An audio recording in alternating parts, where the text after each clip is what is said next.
Yes. You probably could have your own sock store with all of your socks. No, I probably could. Okay. Except that they would all be a bunch of like used socks and nobody wants to buy used socks. But anyway, Well, there's that. But um, could you use yeah, them? I mean, like that's yeah, this is actually yeah, good that they aren't just like, archived. So yes. Anyway, so totally. what socks do you have for us to start the day? So here's the funny thing. I can't remember what I showed you a month ago. I don't think I've shown you guys these ones. So I'm just gonna show them and hope it's not the same ones. So I have It was not those. Yeah. So this yeah. dinosaur and like Yeah. there's like a Oh, with volcano. a volcano. Yeah.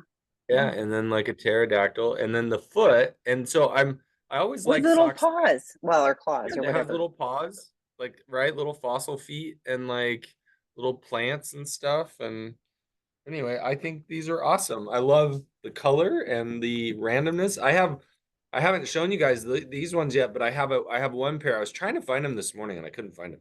But it's dinosaurs like around a volcanic island surfing. I was like, this is Oh so wow. weird.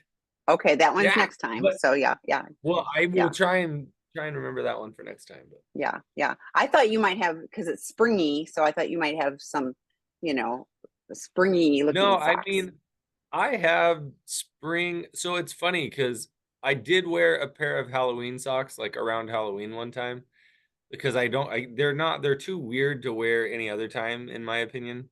But like for the most part, I don't really coordinate like You don't do seasons. So yeah, not you just do really. Like fun. even Yeah. like yeah, like even I have a like I think I wore a pair of Christmas socks back in July, right? Like it's like, you I know, actually listen to Christmas music. I got my playlist while I'm running, and I swear if I'm doing it in August, I feel 2 degrees cooler. So oh, so I'm totally. I'm good with that. So yeah. I'm with you. So we digress, or we always start this way, I guess. So anyway, No, so we kind what of do. topic are we starting with today? No, and I love that you asked that. I'm not quite as structured as I was in like the last few video sessions that we have. The topic that really I've talked about this before, but the one that really weighs on me the most at this moment that I thought, hey, I would love a discussion around this and people asking questions. This is not an easy one, Hmm. and that is the relational dynamic or the power dynamic that often occurs in the relationships where there are addiction and betrayal. And specifically, because I thought, man, I want to talk about certain aspects, and I realized it probably all breaks down to our level of discomfort around emotions or other people's discomfort. Because what we end up doing in relationships, and I think we don't even have to have betrayal in a relationship for this to happen. It can be that maybe I grew up in a home where emotion or difficult subjects were hard to talk about. And so I've just kind of learned to appease or make other people happy. But what I see so often in this um, culture is that, and I'm going to be stereotypical here. Let's say the man is, um, you know, struggling with addiction or compulsive behavior or whatever it is, and he's lying. He's not sharing it. He's withholding. He's keeping it a secret. He's justifying it in his head. He's doing all sorts of unhealthy things around. I've got this thing that I'm struggling with. I mean, it could be alcohol, right? I got this thing that I'm Hmm. struggling with, and I don't share it with you, and in his mind, he's like, because I don't want to upset you. And I know you're going to be upset. Hmm. Okay. Hmm. That's not okay. Not Hmm. only are his behaviors not okay, if they are not within the relational agreements, it's not okay. But then the justification and keeping it from her is not okay. Stereotypical her in the sense. And then like what happens is when he does that, it puts him in a power position over her. Right. So like um a position of power, almost authority, like he I decide what you feel, right? So then at some point she finds out about the behavior because life's falling apart. She's frustrated. She catches him with something, like it could be alcohol, whatever it is. And so then she is like angry and hurt and frustrated and scared, and all of those emotions are okay. She's disappointed. She's feeling all of those very justifiable emotions. And what happens is he feels like garbage. Hmm. He feels a ton of shame. What's wrong with me? I can't figure this out on my own. And so he goes to like a step down and she Hmm. goes to a position of power, right? And then she is like, you're an imbecile and like you can't figure out recovery on your own. And so like let's figure this out and let's get you into seeking integrity. Not that that would be bad, right? But it's this let me take charge and take control. And the sad part is if you look at like the statistics, I think 91% of all self-help books are purchased by women, right? Like the truth is men don't generally like, hey, you know what? I'm going to go buy a book and I'm going to look for a treatment center, right? So I'm not I get suggesting. more calls. Yes, I was gonna like. I get more calls. I do get some from the person seeking help, but I would say the majority of phone calls is from a spouse or partner who desperately wants that person to get help. So No, I you're get it. right. And yeah, and I get it. Like I understand why that call is being made and why. And here's the hardest part about everything I'm sharing. I'm not saying that this can completely be avoided, right? But what we have to do is start to have conversations around um like if I were to take the treatment center situation for example, Hmm. and it may not even be a very good one because the Hmm. truth is if I have a loved one whose life is spinning out of control and I coerce them into a treatment center and that saves their life, like I get it. Like that may be what has to happen, Hmm. if you will. But at some point in recovery, we both have to say, hey, we want an equal relationship here, right? Like I don't think, okay, and so this is where I'm going to throw out some ideas. And if you take what I'm saying as absolute truth, you're probably going to be really angry at me right now. And I'm saying let's think about this idea. So if I am a betrayed partner and I'm like, you know what? I don't know if it's helpful for me to hear about your slip ups within 12 hours. Like it throws me off. I have images in my head. It feels gross to me. Like if you check those in with your accountability partner at 12 step and you know what, you give me updates like how you're doing. Hey, I've been struggling a little bit lately. Okay, what let's talk about that. Is oh well, I haven't been doing my self-care and I've been super stressed out and like, okay, let's have a conversation about it instead of let me put you in the parent role and I'm the bad boy, I'm the bad guy. Hmm. And now as a betrayed partner, I'm just scared out of my mind and I'm waiting for you to grow up and not be a boy anymore. Right? So all of this actually makes sense, but we and the danger here is I could totally see somebody who's struggling with compulsivity and it's like, yeah, Matt says that I shouldn't check in with you anymore. And I'm like, no, I didn't. I said, let's talk about that relationship. Is it working for both of you? Right? Because if you stay in a child role, can you grow up enough? And I don't mean that condescendingly. I mean, can you mature enough in your recovery where, hey, I'm checking in with my accountability partner. I'm checking in with several of the guys in my my personal support group, and I feel like it's best if I don't make you my accountability partner anymore. Like this doesn't I want I'll talk to you about what's going on and maybe some of the struggles I'm having, but that requires a tremendous amount of maturity on the part of the guy in recovery because he says, "Look, I'll come to you and tell you and it might disappoint you, it might upset you, but it's okay. I can be okay disappointing you. I can be okay upsetting you because every relationship has disappointments. Every relationship has discomfort. we are mature enough where we can experience discomfort together. But I see so many folks like really pushing, like, here's all the rules and we've got to live by all these rules and you've got to tell me all this. And I've had people in recovery way overshare information because I don't want to keep any secrets anymore, so I'm going to tell you everything. And it's like, whoa, too much detail. You've scarred her. Like, you've scarred her brain with this information that wasn't helpful. And so, unfortunately, oftentimes they get to me too late. Like, it's never too late, right? Like, I'm always willing to Right. help No, out I more, hear you. Yeah. but it's like past some of this injury. But we have to work as a couple to figure out how do we become a team. And the question we ultimately have to ask is, how long am I willing to be in a relationship where I'm willing to stay the parent? How long am I willing to be the parent and you're the child? And like, if that's the relationship you both want, like, have at it. I hope you're enjoying it. And if it works for you guys, great.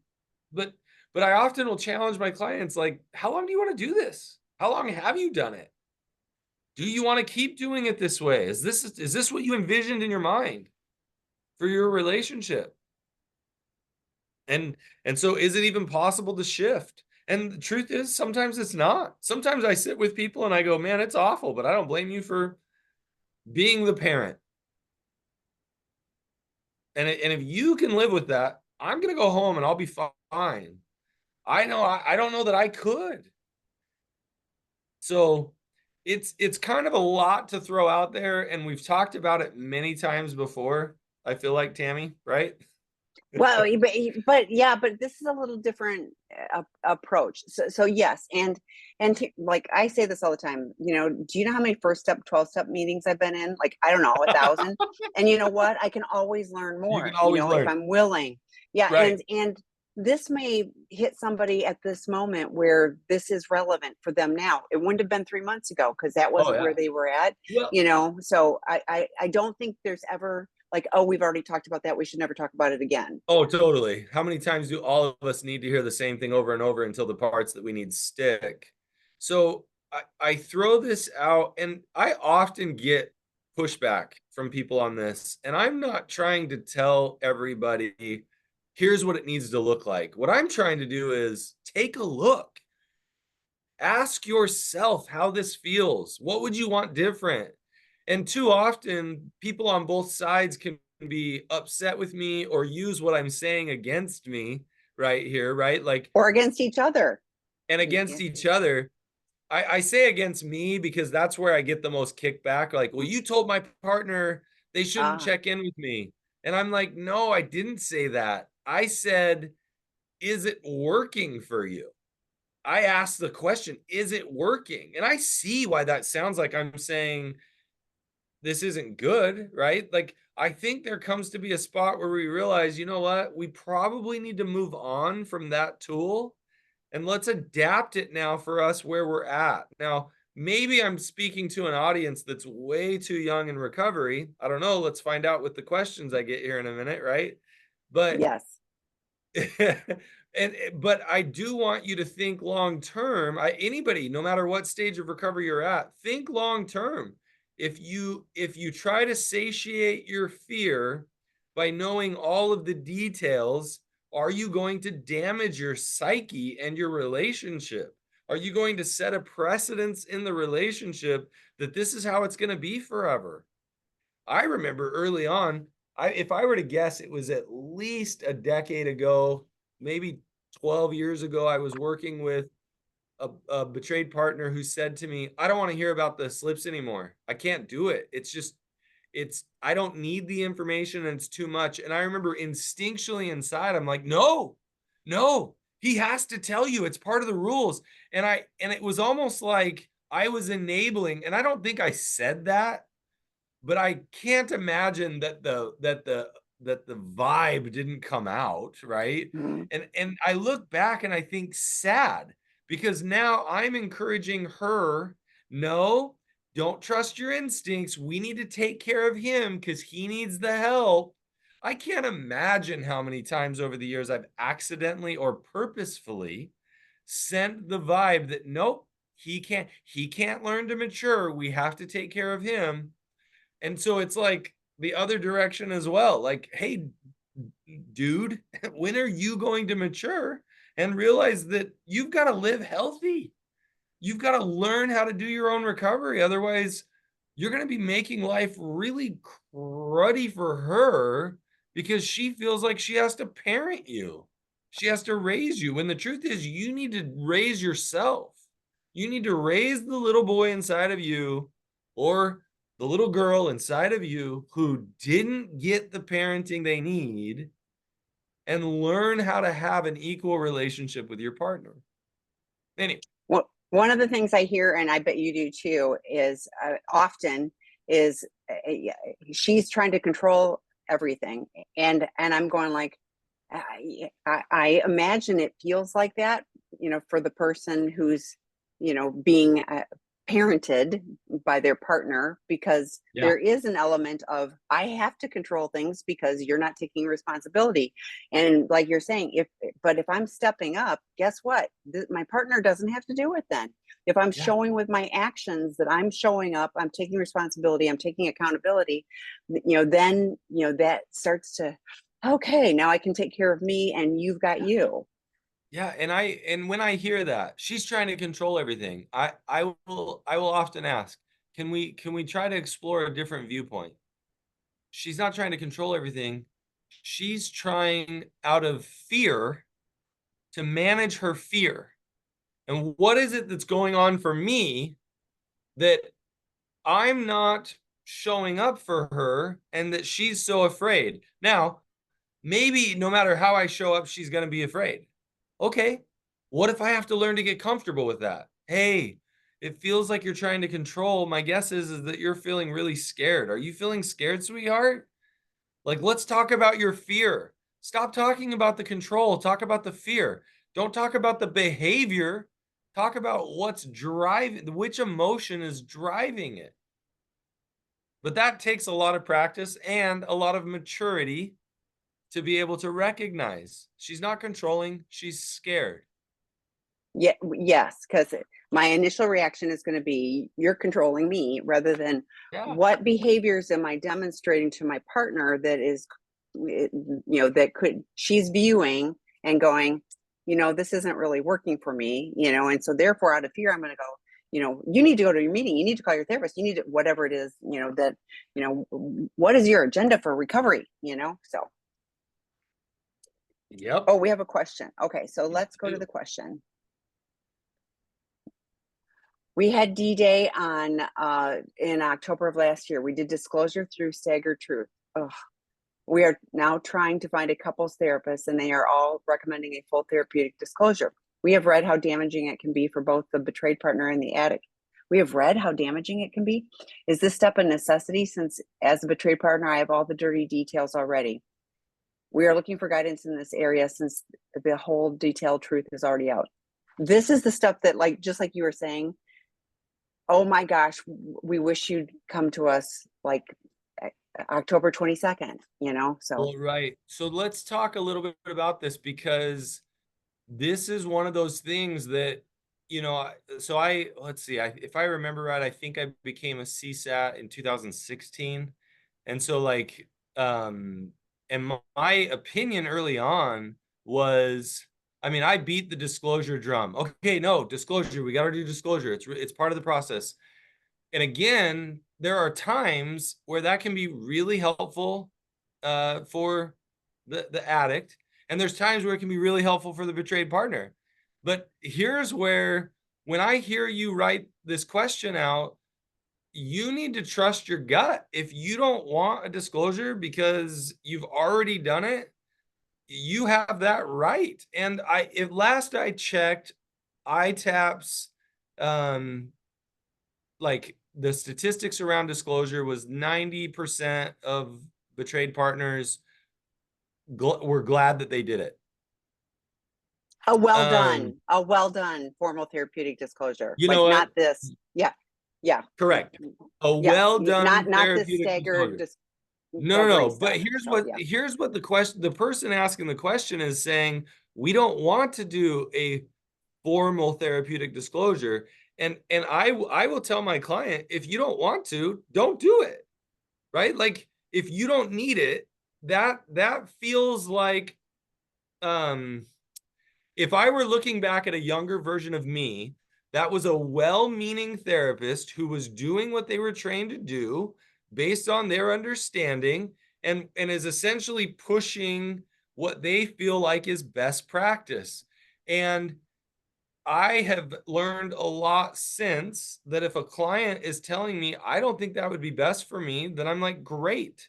You're the expert on you. Let them know that for now, I don't need it. I don't think it would be what's good for me. I would like to move forward with the information I currently have. And if my spouse ends up needing to share something else with me at some point, we can do that. You need to stand up for yourself, and your spouse does as well, for themselves, to say, this isn't what we need at this time. We want to focus instead on whatever it might be, tools that help bring us back together, or how to work through the pain of a staggered disclosure, right? Like, because those are terrible. Um, and so I do not push, um, especially if a betrayed partner says, I do not want a full therapeutic disclosure. I will not push that. I do not think that's healthy. And I can think of at least one therapeutic disclosure where uh, I was working with the addict and another therapist was working with the betrayed partner. And we probably pushed it when it wasn't healthy. And yet at the time, I thought it was.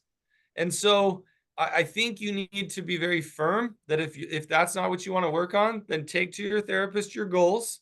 Here's what I'd like to work on. And if they refuse, I think you might need to ask yourself, do I need to find a therapist who will focus on the goals that I have? Even if you find out later that you would have been better off with a formal therapeutic disclosure, that's okay. You need to trust your instinct. I try and teach my clients all the time. They are the expert on them, not me. And if they tell me that a full therapeutic disclosure is not what's best, I need to listen to that, even if I feel otherwise. Now, I'll be honest, I have a lot of mixed feelings about disclosures. I think when they're done well and when they are desired, they can be really good. I have worked with quite a few clients lately who years later they will tell me this. They will say, I really was glad I did it when we did, and it was really helpful. Now that we're years into recovery and we're in a much better place, I wish I didn't have those memories of what that my partner did in my head. And so then they are actually doing trauma work around the full disclosure. And so sometimes if you have somebody who has a really vivid mind's eye, the opposite would be aphantasia, where you don't see any images in your head. If you have someone with a really vivid mind's eye, a full therapeutic disclosure with too much detail can mess you up, like, and cause trauma. Yes. Tammy, Yeah, no, go. yeah, no, because it's the too much detail. Like, and I hear, and it pains me when I hear, people doing like 25-page narratives with all the gory details in a formal therapeutic disclosure. That was not the point too, Oh, but when this person is saying, we have read how damaging it can be for both the betrayed partner and addict. Again, the study for a good formal therapeutic disclosure is 92%. That isn't the case. When somebody lies oh, or is it does something, 92%? it was like 92, and that's what I Yeah. remember. So Yeah, it but was just over regardless, 90. yes, regardless, like, that is not the case. Like, the minority, it would be damaging, and Right. those would probably be done where somebody's giving all the gory details. To me, the painful part, this was, I don't know how you cannot see all the, except for that term you just used, which I've never heard of. But I don't know how you could not see Oh, those details in your head. aphantasia. aphantasia. Yeah. Yeah, Yeah. so Because, some people don't have a mind's eye and they don't see mental imagery. oh, And it's fascinating. might be I've a met a blessing lot of in people. this.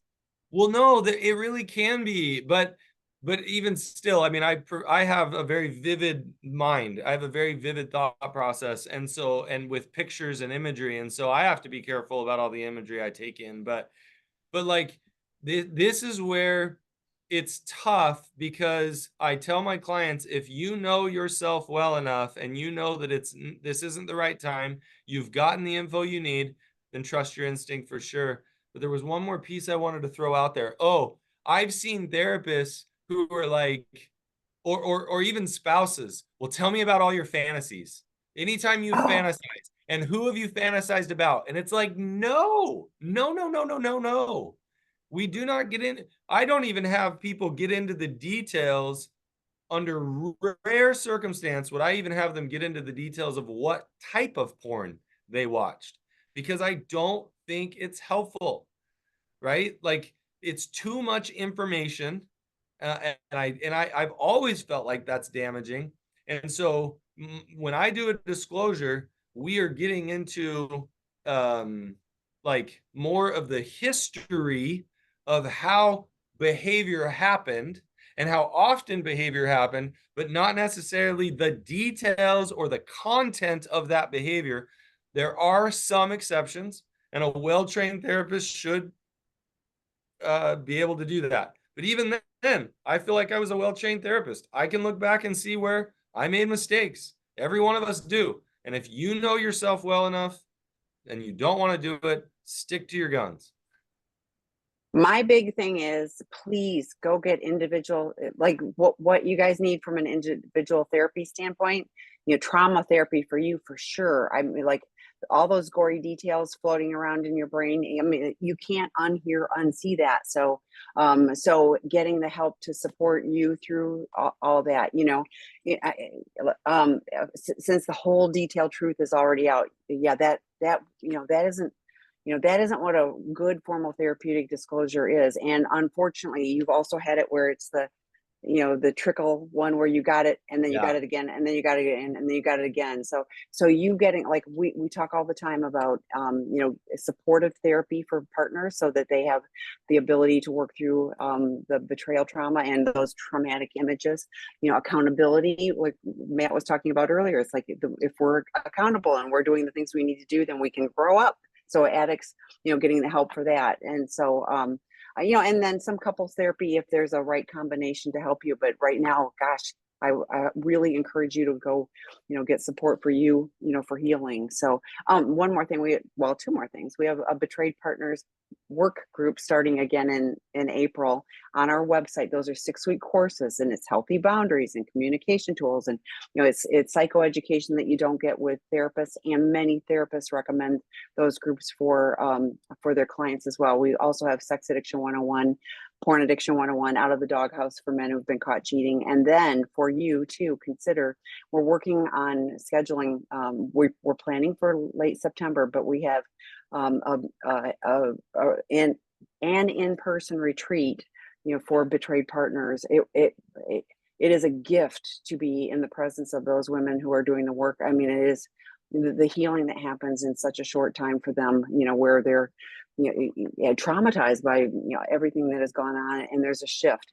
And we don't talk about him. We don't talk about his behaviors. We're working on, healing, for the partners. So we'll have details, posted soon on that.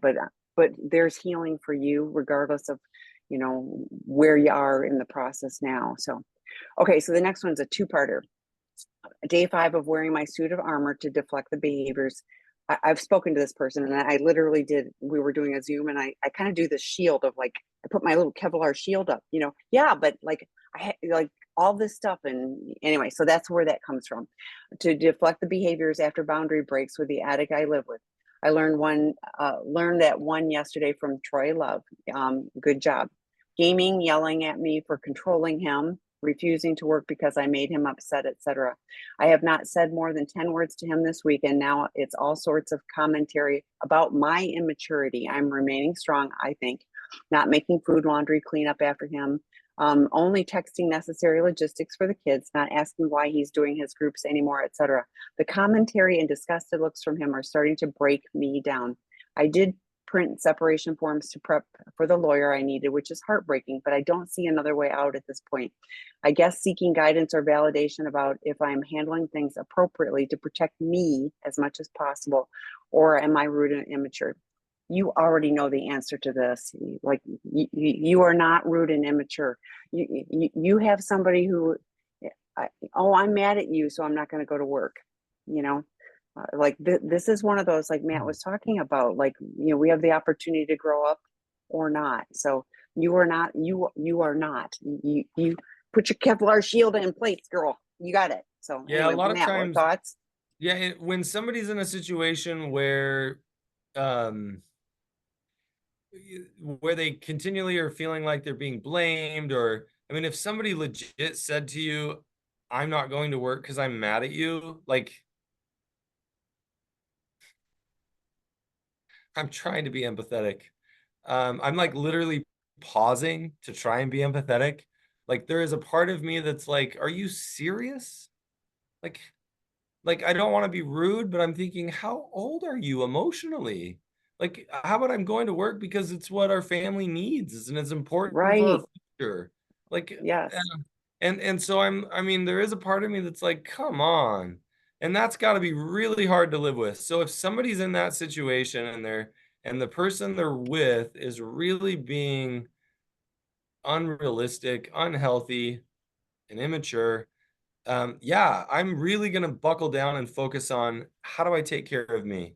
Because if the only thing I can manage and control is how well I take care of me, and therefore how much gas I got in my tank to help other people, I mean, that's gonna be my main focus. Like, if there's no glimpses of like recovery, if there's no glimpses of remorse, like, oh, that I'm seriously like, do I print separation forms? Like, I wouldn't blame you. Like, you've got to decide how long can you live like this. Now, with that being said, I think Gottman's research was like 85% of people who are divorced are just as unhappy or more unhappy. And so, like, divorce isn't necessarily the answer, but I mean, you might be in that 15% where you're like, oh, this is harder in certain ways, right? It might be financially harder, it might be emotionally harder, and it may be easier in other ways. I've had some people where I let them know about the statistic, like, look, separation or divorce isn't always easy, and people will tell me, no, it's harder in certain ways, but man, it's way easier because I can focus on myself. I feel peace when I'm at home. I'm not having to uh, worry about listening to the steps of my spouse stomping down the hall, and it's like, okay, then you might be that more of the 15% that's really just been so miserable. You're better off heading in that direction, and hopefully he gets a wake up call and says, all right, I got to figure my crap out, and I got to figure out how to show up as an equal partner. And so I hope that's the case for all of you. Divorce isn't easy on kids either. So I hope that works for all of you. But at some point, you got to decide, how long do I deal with this? Yeah, So and I think the divorce statistics are kind of global, and they're in our society. I do think there are a lot of people that are quick to, oh, they don't make me happy anymore, and right. and so, but to me, this is an addict going, I full throttle manipulation Oh, to, totally. yeah, and let's play this out. So let's say you start doing the laundry and you cook food and all of that kind of stuff. Is he magically going to start going to work? Is he going to start working on his recovery? Is he going to stop gaming? Is he going to be a contributing partner? Yeah, I mean, in this particular Right. situation, the experience, his actions have shown that isn't what he's willing to do at this point. So, so statistics aside, and I have a minor in statistics. I actually love statistics, and with addiction and stuff, yeah, it really has to be Oh, on a it's case by case yeah. basis, Oh, and what you need totally. for you, and your kiddos, what's going to be safe for you. So, Yeah. but Oh it's yeah. always Very, sad. very personal decision, which is why when a client asks me, what should I do? I have no idea. Like Yeah. I could see why you'd make either decision, Yeah. right? Like Yeah. I can't make that decision for you. You're gonna have to live with the consequences, and you might find it's the best decision you've ever made. Yeah. Yeah. Uh, And but but I think, in that moment when you're feeling worn down, and there's a bunch of guilt tripping being put on you, which, you know, your partner is not taking on any guilt. He's laying it on you. Then just think, if I do these things, how is that going to help the situation? Is he going to, step into, a mature partner, helping out around the house, helping with the children, showing up and doing the work so that he's financially contributing? If those were the case, then absolutely it would be, but great. a healthy relationship doesn't work tit for tat anyway. Like a healthy relationship isn't, oh well, if you do the laundry, I'm going to work. A Yeah, healthy relationship, yeah, like yeah. So I'm kind of like I'm a little bit I feel that I'm baffled and yeah, irritated. yeah, yes, yeah, I hear ya. Yeah, yeah. It's like, oh my goodness, you've got, a family that's depending on you to Yeah. show up as an adult, to bring in income, to be part of the household, but anyway, so okay, so next question. How many people know about any of the things at the beginning? It's taken us 5 months to finally land on this page. Oh, wow. We are both already on our second therapist. Neither of us knew about CSAT's essay or disclosure. It was just badgering when the addict confessed. I hear you. And we have so many resources. And I actually asked, I asked our website guy, because, and this is an aside, but I said, with AI, there can be like 50 things of misinformation out there and two of correct, and the 50 will get pulled faster, right? And he said yes. And so I was like, it's a battle for us. We work really hard at having these resources, but I say that all the time. Nobody like, people call and, I did the wrong thing. No, you didn't. You did the best you could in those moments, and we're always just hoping people find us sooner so we can help point them in directions. Because nobody, when you said, like, I don't know if you're married, but when you said I do, you didn't know. And in your ex, we're going to be, all of a sudden I'm going to have discovery of all of this painful stuff, and we're going to be dealing with this. Yeah. Nobody knew about that. Yeah, if the message you're hearing from me is the message that you should have known better, no way. I'm sad that that's the message that I sent out earlier, if that's what you heard, because no, I see that everybody's just doing the best that they can. And more than anything, when I try to, like, if you're talking about the how can people know about these things at the beginning, if you're talking about what I said at the beginning, it's more of, I'm trying to open people's thought processes to, sure, you've probably done it this way because this is how everybody does it. But I want you to think about this. Like, is this ultimately what you guys want long term? And maybe somebody will stumble on this video early in their process and will see, "Oh, man, I don't want it like that." In fact, it's amazing to me how many times I've found people who like subscribe to this philosophy that I've already thrown out like at the beginning, and then when they get into a women's group or a partner group, that they're like, oh, I guess I should be asking all these detailed questions. And it's Yeah. like, no, if trust your instinct. If it doesn't feel right to you, you don't have to do it. And so sometimes we don't even get into some of these bad habits until we get into the recovery work itself and realize that some of this is the culture. Some of this is the culture in the recovery world, and we can try to disrupt it and change it and improve it as best we can. And still, the culture has some unhealthy aspects. But at the same time, we wouldn't want the group of people to go away. It's almost like when people have a when people have like a crisis of faith, they think of all the negative things about their church that they grew up with, and they're so upset about it, and they want to change it and down with the church. And it's like, and it's like, look, I get your frustration and your hurt, but there were a lot of good things it brought as well. It's the same thing with the recovery world. you're going to find certain pockets, little cultural issues within the recovery world.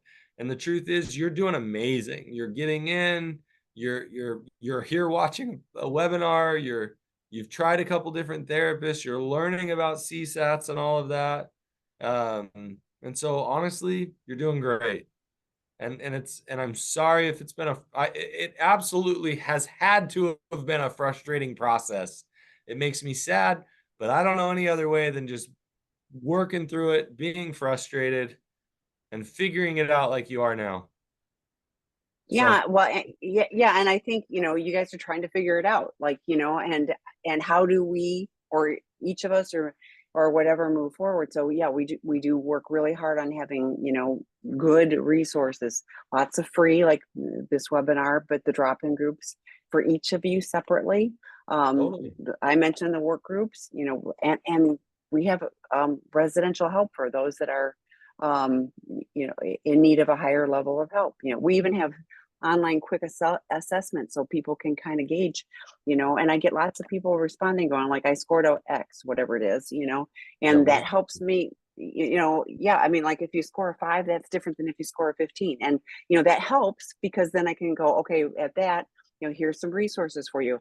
At this, here's some resources for you, and I just use those as examples. And and it, just like you, it's like, I share lots of resources. Sometimes it breaks my heart when I know people really, really, really need help and they choose not to get it, and whether it's, partner or the addict. But at the end of the day, yeah, I'm home and I'm working my program. But you also talked about, I was thinking with 12 step, it's like there are toxic 12 step meetings. Like there are some oh, that I go to and there's a guru or something like that. I'm like, yeah, not my meeting. And so, I mean, oh, it's finding totally. the things that work for you. Yep. And I think sometimes early in recovery, you have somebody in your friend group and your support group of sorts, and you're like, man, this person's great. And later, as you get healthier and healthier, you realize, okay, I don't think I can rely on this person anymore. And you'd never change it. They were very helpful in the beginning, and now they're not because you've gotten healthier. And that's just part of the frustrating process. To go to a 12 step for a while that has some good resources, but overall you realize, man, this isn't the right one for me. That's normal. Same thing with therapists. You know, I tell people, you sometimes you get to a point where you're like, man, I think this therapist has taken me as far as they can. And if somebody Yes. comes to me and says, hey, you've been great, you've helped me out a lot, and I'm thinking of trying this other therapist, me personally, I'm like, sweet, go try the other therapist. I hope they have more for you that I didn't have and that you further your progression. That's just healthy, Yes. right? If I'm But I trying to also hang on appreciate to that things, they come to you, because I always say, this is a good opportunity to practice communication skills, and like going to your therapist and saying, thank you for this. I think, I'm looking right? at this for the next chapter, Don't rather than just don't just ghosting. ghost me. Yeah, Yeah. seriously. I Yeah. tell people that all the time. Like, just good communication with me. You won't hurt my feelings. Yeah. Yeah. Well, and honestly, if your feelings are hurt, that's for you to go deal with. So, Oh, yeah. exactly. So, If yeah. I So, if I'm okay. getting my feelings hurt because I'm having a conversation with the therapist, I got some stuff to work out, Yeah. or having a Okay. conversation with a client. Yes, I'm the betrayed partner. D-Day was 8 months ago. My spouse will not see a therapist or do any type of recovery work. He has quit porn, but not non-porn. So there's a lot of that: TikTok, Facebook, Instagram, etc. I have been trying to make him accountable and fear he will relapse, but he says I'm being controlling. How can I let go of that control when he is unwilling to be accountable to anyone else? This actually, I think this really ties in to what I was saying in the beginning. If it's me and I've done everything I know how, and at this point, I'm now going to create an unbalanced relationship, I either have to settle into the fear that, okay, I can't control this and he may relapse. And how many times is he going to need to do that before he finally realizes he needs help? I may have to settle in to that discomfort that I can't manage his recovery. Or I have to say, I don't want to live in a relationship like that. And the reality of it is it's probably a lot in between. where, hey, sure would make me feel better if you read this book I read. I thought it was really good for me. Hey, it sure would make me feel better if you were willing to come see a couples therapist with me, right? Like, you can continue to throw that type of stuff out, but ultimately when it comes back to it, you have to decide, how am I going to live a peaceful, a life of inner peace, irregardless of whatever my spouse chooses to do. And that's terribly frustrating. It's super painful. And at some point, either I am able to relax and be okay, and understand what I mean by be okay, be at peace that I can't manage his recovery, or it will get so bad that I'm like, I can't live like this anymore. And then I choose to move forward onto some other part of my life. But you can't force accountability, even though but I love him so much and I care about him. And I think we would be so much happier if he could see some of these principles and concepts. Like, he's missing out on so much. And I'm like, you're right. He is. All of that is true. And if you try to push recovery, you're going to burn yourself out. And unfortunately, he's not going to learn what he needs to learn anyway. So, Tammy, what are your thoughts Oh to that? yeah, like we talk about this all the time. Healthy boundaries are for your safety, regardless of what he's doing or not doing. I've shared on the webinar before, because it was such a meaningful meditation for me, was if I stand in the middle of a hula hoop, I have control over everything inside that hula hoop, nothing outside the hula hoop. I can't control anybody. It goes back to, you didn't cause his addiction. Nothing you did or didn't do caused it. So nothing you do or don't do, will make him change. And you say relapse, and I'm like, this will probably be wildly unpopular, but he's not in recovery. He has abstinence from the highest level of porn, but Right. that's like an alcoholic going, well, I'm not drinking whiskey anymore, I'm just drinking beer. He's still getting the dopamine hit with the non-porn porn. So Light. so It's he it's light beer. it's like It's beer, exactly. it's light So beer. therefore, yeah. So, with all due respect, but and I can only imagine how painful the focus is for you on him. So Debbie Allen, back in June of last year, and it's posted, did a 3-circle plan for partners. And one of her suggestions was, focus for inner circle for partners could be, and again, these are all suggestions, take what you need, leave the rest, but could be, if I'm highly focused on what he's doing and not doing, what his behaviors are, it's stealing the joy from my life. Why would I want to give up my joy over worrying about what he's going to do or not do? He's going to do or not do what he's going to do. So focusing on, how do I take care of me? Safety, physical safety, financial safety, emotional safety, spiritual safety. Those are things that, it isn't punitive punishment against his behaviors. This is what I need to take care of me, and how do I get my needs met regardless of what he's doing or not doing. So Yep. we have It's lots of tools to help you with that. Like the yeah. trade partner work group would be huge. That we talked, Debbie, multiple hours of internal boundaries and external boundaries. Even the facilitators are taking notes on this stuff, because it's just so good at the retreat. So we have help for you. You're not alone, and he's going to do what he's going to do. So Buckle down and focus on your own personal recovery. I think you'll be way happier that way. yeah, find your joy. What he's watching non-porn porn. What are you going to do that will bring you joy and contentment? So okay, next question. What information at a minimum should an SA share regarding encounters with the betrayed spouse, and what details should be withheld? Do you think this is during a disclosure, or do you think this is like, No, I oh, okay, you think, know what this is. Okay, yeah, thanks. I have a response here. I think this is Okay. if I'm hearing it, this kind of goes to when I said earlier that Oh, the spouse should not, like, be the accountability partner, right? Like, I that agree with that. Yeah. that's how I'm interpreting this question. Yeah. And so when you ask what information at a minimum should be shared, um, part of this, and I think this is probably the most important thing, if you hear it, this might be the most important thing I say all day. And that is, It's up to the relationship agreement, right? Like, meaning what's best for him, what's best for you, and what agreement have you guys come to? Meaning, if he comes to you and says, hey, I think it'd be helpful if I just shared absolutely everything and I withheld nothing, and you're like, oh, okay, yeah, I can do that for you, even though you might be like, ugh, is all that detail going to be helpful, right?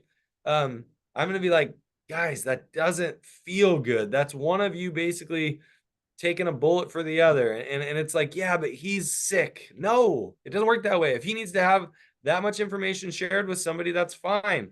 A I'm sponsor. yeah, I'm gonna question that the spouse probably isn't the best person. Now, at the same time, if the spouse is like, I need to know all the information, my question is, why? How does it help you? Is it bringing you closer together as a couple?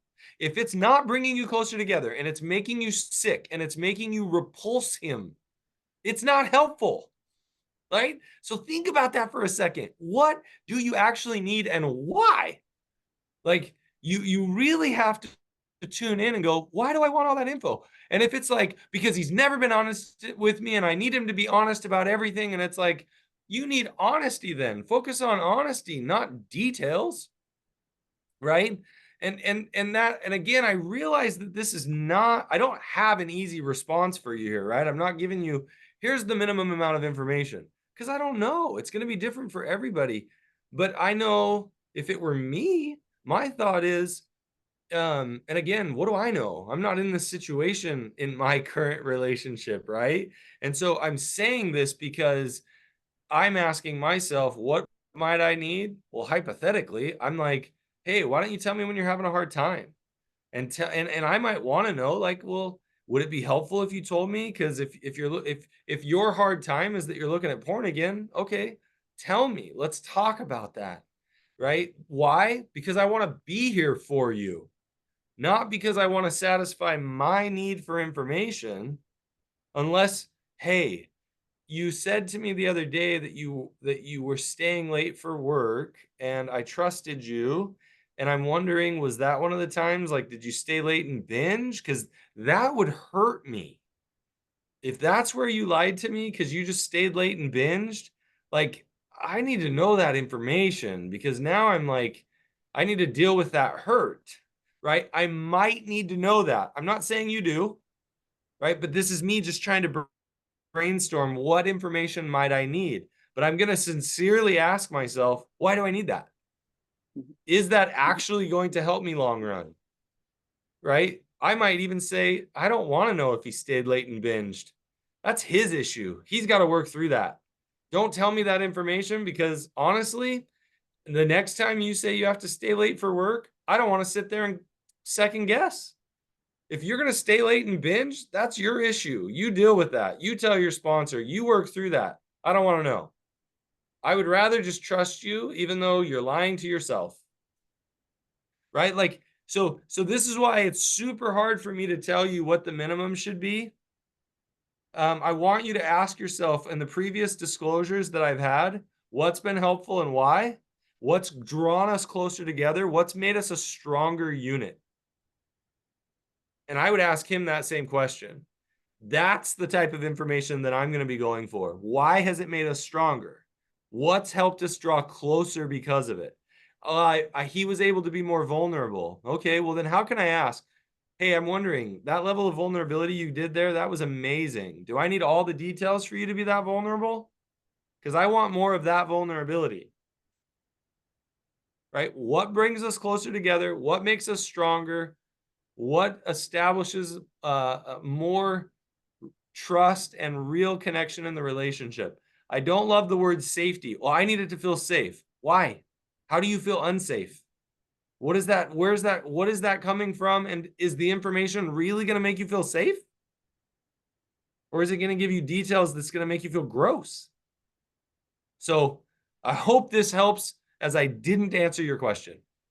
No, but I mean, but no, I love thinking it through. It isn't just the detail. I mean, I hear all the time from partners, I need to know everything. When I know everything, then I'll be able to heal. And I'm like, I'm going to invite you to consider you can heal regardless of whether you know, and probably better if you don't know Oh, all the gory details, because I've it will take extra layers of trauma work to unhear, to you know, to get that to a place where it's easier. oh, I have had people where they're like, I think I want to do a disclosure, but um but I'm probably going to get divorced, but I want to hear a disclosure first. And I'm like, don't you dare. Like, save yourself all the details. If you're getting a divorce, just get a divorce. Yeah. Do not go through a therapeutic disclosure if either one of you is going to get divorced. Like, you don't want, even though there is a part of you that is curious and like, I want to satisfy the curiosity. How about you just go get tested for STDs? Like, how about you go get your body taken care of? Right? Like, you why all those details are going to spin in your head, and you're going to wake up 10 years from now in the middle of the night with details you didn't need to know, Yeah. if that Yeah. makes sense. No, it does. It's traumatizing and nightmares and everything else. So yeah. Oh yeah. I'm always telling, I'm always really stressing to partners, please go get STD tested, because that is your body. Don't trust him. I can't tell you how many said, well, oh, he only looked at images, and then they end up with an STD. So you know, don't, you know, addicts lie. Your your test by your health professional will tell you what's really going on for you. So take care of you. Then you don't have to worry and wonder. So we are out of time. So thank you all. So we'll plan to see the other dinosaur socks in 2 weeks, and Okay, I'll try not to bring your forget. questions. You know, like please, you know, keep coming back. There's so many. We work really hard to the one person's, you know, comment. We work really hard to have good, helpful, you know, resources on our site. You can always email me if you're looking for a qualified professional, TAMI at Seeking Integrity. Tell me where you're located, and I'll do my best to help you find someone who's helpful. So And honestly, everybody, good job coming on here. Good job asking difficult questions. Good job being vulnerable. Good job letting me maybe even challenge some thought processes, some ideas. If you're frustrated, I don't blame you. Come back in 2 weeks and tell me that you feel like I said some bad advice or something, right? Like, challenge me and let's work through it together. I love this forum for working through these struggles, and I'm honestly, good job showing up and trying to figure out how to take care of you. So or try some things and let us know how it went for you. Like, yeah, I mean, I had one of those the other day where, well, actually, even today, it was on, you know, somebody's trying to use the shield. Great. I know it's hard. I know it's hard, but I'm with you. But you know, where they're reporting, I'm using these tools, and for some of them, they're saying, and the addict is responding differently. Sometimes oh yeah. it's, you know, a little more aggressive like that one, but sometimes it's like they're almost befuddled, you know, that you're not doing the same pattern that we've, you know, been doing, you know, and so I have to do something different. Okay. So yeah, so report back, come back and share the next part. Thanks, Matt. Thanks, All right. everyone. See you guys. Bye.